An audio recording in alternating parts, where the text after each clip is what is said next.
Ah, Good morning, my dear. good morning. It is Friday, September the 29th, 2020. I'm Jeff Davis, here for the Adelante, and next to me is my ever charming executive assistant, Marari Lucero Geraldo. We're coming to you from the Baja Peninsula, the far south. Yay. In La Paz, and I am here north of La Paz in Brigadoon. You are south of La Paz. I stand corrected by my executive assistant who is familiar with the geography of the area.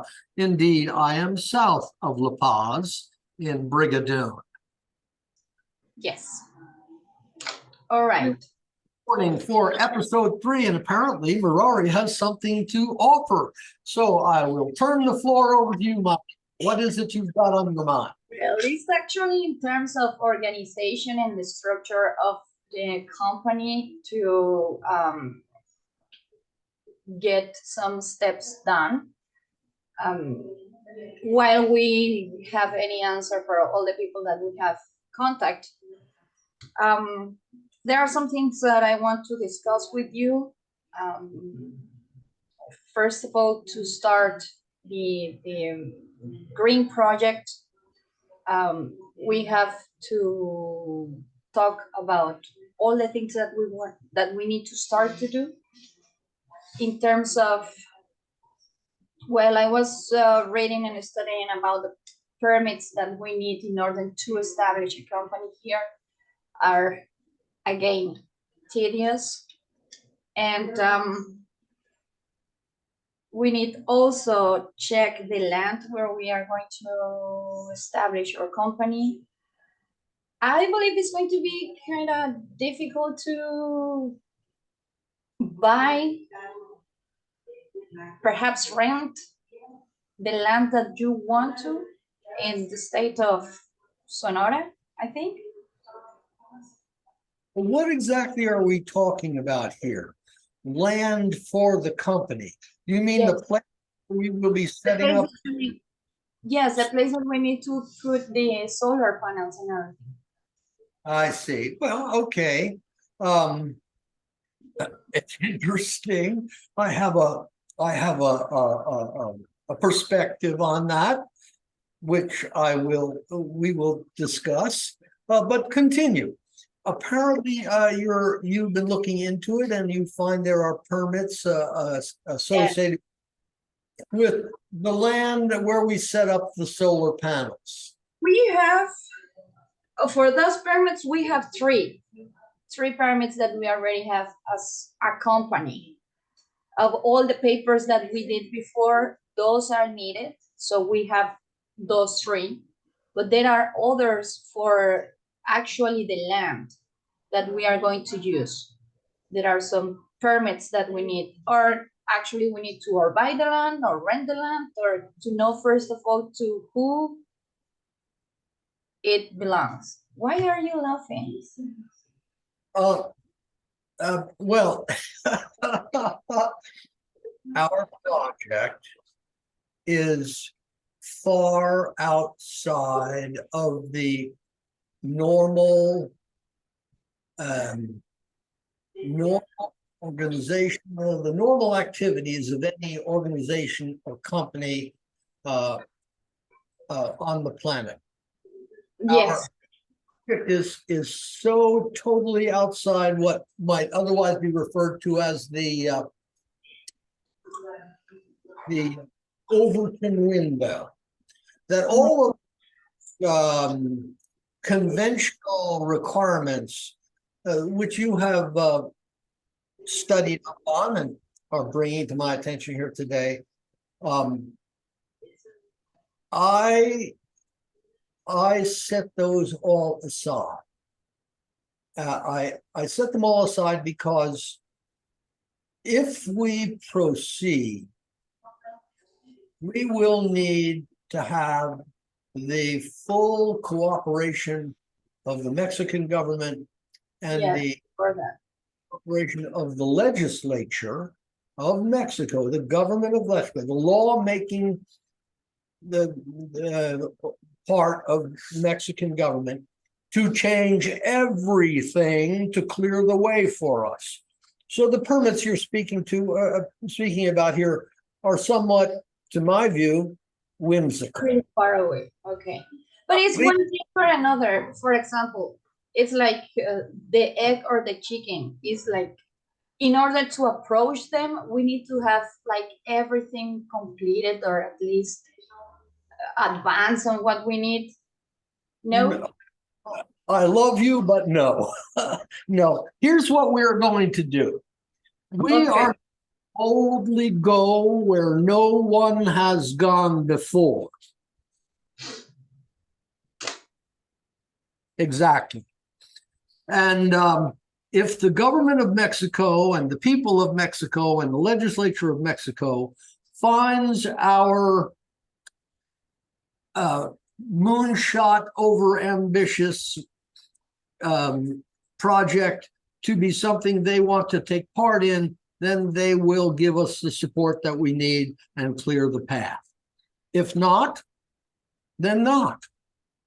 There are 194 different countries in the world who have people who want to enjoy the prosperity associated with modernity.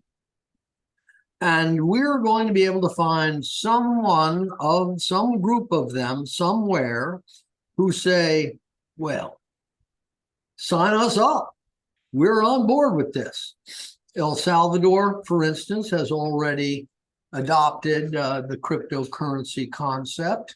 And as you well know, the BRICS community is expanding by the day because they want a new way of living, and clearly they want the freedom to pursue their prosperity. So and our project looks to the BRICS community for support for what we're doing. And if they embrace our project, then fine. And if they don't, that's okay too. We're doing what we're doing and we're trying, and not all things succeed.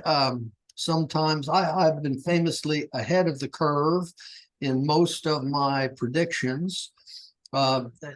So maybe the world will just have to catch up with us, and I will go back into retirement and leave it to someone else to do this. But for now, we will enjoy the adventure of moving forward where, as I say, one has gone before.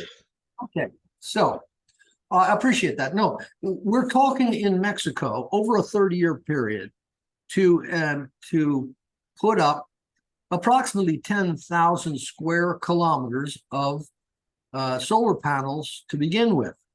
And that's on vast expanses of unused land along the about 7,000 square kilometers, maybe a little more, along the Texas-Mexico border. The U.S.-Mexico border, all the way from California to Texas. And then south, another 3,000 square kilometers in the area of Port San Carlos, just to the north of us by Bahia Magdalena. And you're not going to do that overnight. We're right at the beginning of this. It should take 20 to 30 years, 20 if we're lucky, 30 if we're just move along at a regular pace. That's fine.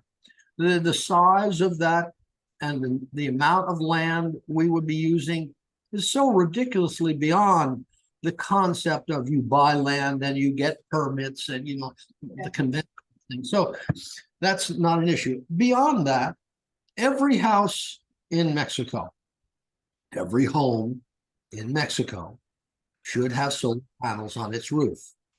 Yeah. Every single one of them. And in order to expand the production of solar panels to expand the harvesting of solar energy, the Mexican patrimony of solar energy. We're going to have to expand, as I said, the number of factories, the production capacity for those. And if you're going to expand the factories, very, very substantial factor of 100 times the amount of factories there are now, then you're going to have to expand the supply chains that lie upstream from those factories for the equipment in the factory, the construction materials for the factory, the materials the factory will process to create the solar panels. That whole upstream supply chain, if you're going to expand the production of solar panels by a factor of 100, that also has to be developed. So I see every town, village, pueblo, city in Mexico having some facility for manufacturing solar panels or for manufacturing batteries for storage. Every single little village will have its own little factory because the size of the project requires an immense build out of those supply chain elements. So, and the factories will employ people. And I think actually this is a good time to explain that the Adelante's project is based on creating a completely new monetary system, a new currency, a new capital market. What's a capital market? It's a place where people go to get the money for development projects. And if you create a new currency, just as the European Central Bank and the American banking system, the Fed, have demonstrated during the COVID moment, they can print money out of thin air. And the banking system, the fractional reserve banking system in the United States, which is structured according to the laws passed by the American legislative branch of the government, those laws determine how banks can operate, and they have in their legal structure for licensing banks created a system where the banks can create money poof out of thin air. They create it in the form of debt. Well, that's a proof of principle that you can create money out of thin air. People imagine, and not without reason, that their money comes from working their butt off somewhere and getting paid. Okay, so the concept to them of creating money out of thin air is something that counterfeiters do.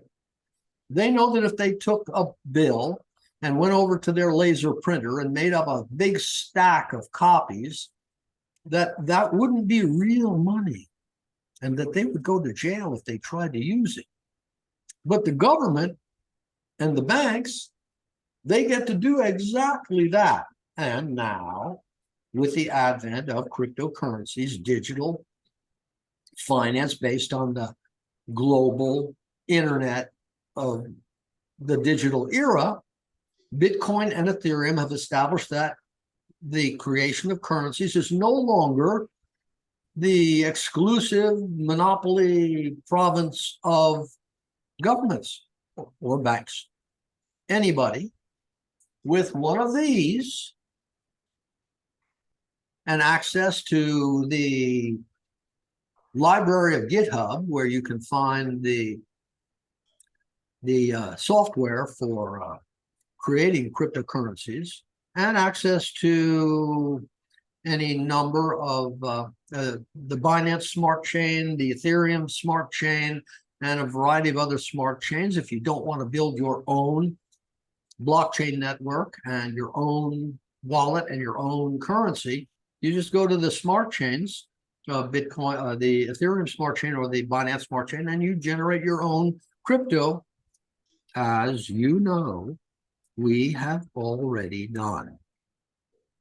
We have created the currency that is the basis of our Green Freedom Project to fund the expansion of the supply chains globally for green energy in the form of solar panel production and the build out of the supply chains upstream from that production. It is called, understandably, naturally, logically, it's called, the currency is called green. It is green. We will be dealing in green. Everybody will be paid in green. Everybody will use green. Everybody will have the wallet for their account balance of green on their smartphone. And the world will have a new monetary system based on green. This is the way it works. It's how we're going to fund it. So I'm not sure where I actually started on this, but I needed always take the opportunity, and I've done a pretty good job in this particular explanation of showing folks what our project is about, what we're doing, and where we're going, and what the benefits will be. I haven't quite gotten to the benefits. Let's talk about the benefits really quickly. A huge employment program for underemployed people across the world. Focused first, if I can get the Mexican government to support us in Mexico, and if I can get the Egyptian government to support us with the help of my Egyptian agent for the Egyptian people. The population of Mexico is 100 million approximately, same for Egypt. Both of these countries have very clever, intelligent, hardworking, decent, reasonably well-educated people. You know, basics.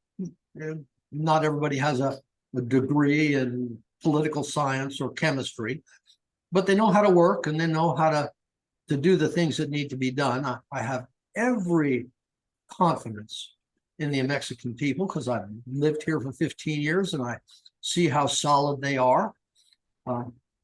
That whatever we need to do by way of building this project, the Mexican people will be able to handle it, and likewise the Egyptian people.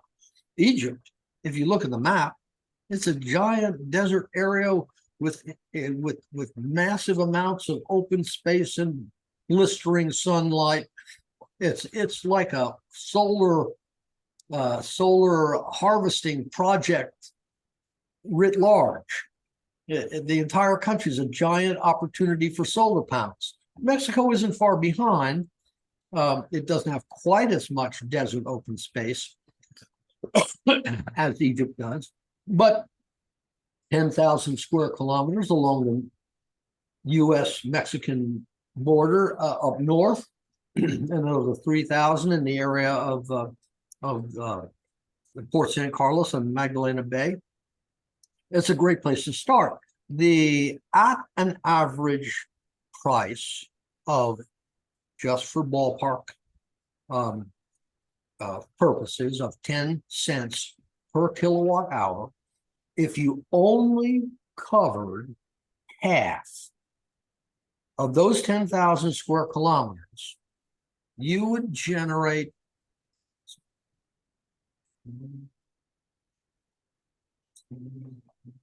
$100 billion worth of electrical energy to be sold or used. It could be 100 million, it could be 200 billion, it could be 400 billion. I've dealt with the numbers so much that sometimes they get confusing around in my head. It's okay. It doesn't matter. I can do the thing again. 1,000 square kilometers at 2 cents a kilowatt hour is delivers $2 billion, $4 billion worth of electrical energy at 100% coverage. At 10 cents a kilowatt hour, that's 5 times as much, which is $20 billion worth. So if you have 10,000, that's $200 billion worth. So 5 times 20. Yeah. Okay. And if you're only going with half coverage, then instead of $200 billion worth of energy at 10 cents a kilowatt hour, it's $100 billion. Can you imagine how Mexico can benefit from an increase in their revenue of $100 billion for the Mexican people, half of it to go to the folks who built the system, and half of it to go to the Mexican government for distribution across the board to the Mexican people, because the energy you harvest is the patrimony of Mexico. Now, I will throw in at this point that the difference between our project and the neoliberal monetary system, which we will providing an alternative to, is that in the neoliberal system, all of that money goes to the founders and the investors, and the workers get nothing, and the country gets nothing aside from some taxes that they're necessarily going to be required to pay. With the Green Freedom Project and our alternative monetary system, it all goes to the workers and to the people of Mexico, and a tiny little percentage to us for organizing. That's all. I mean, tiny. This is not, we're not a neoliberal, predatory corporation, and that's what makes our monetary system an amazing act of liberation for people across the planet. Same thing in Egypt, half to the people who build it and half to the Egyptian government for distribution to the Egyptian people. I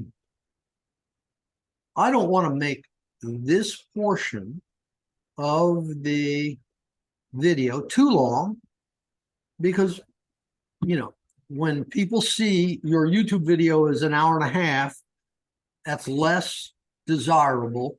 They're less likely to click on it to look at it than if they see that it's 15 or 16 minutes. I don't know how long I have been running, blabbing away. Around 20 minutes. How long? 20 minutes. 20 minutes. Yeah. So I'm going to shut down the recording, this section, because I've done a pretty good job of explaining things, and we will start up again and create a new chunk of information for the next recording. So this probably be episode number 3 for Via Adelante. And I'm going to very quickly say we're looking for personnel, management people. We're looking for a software development team.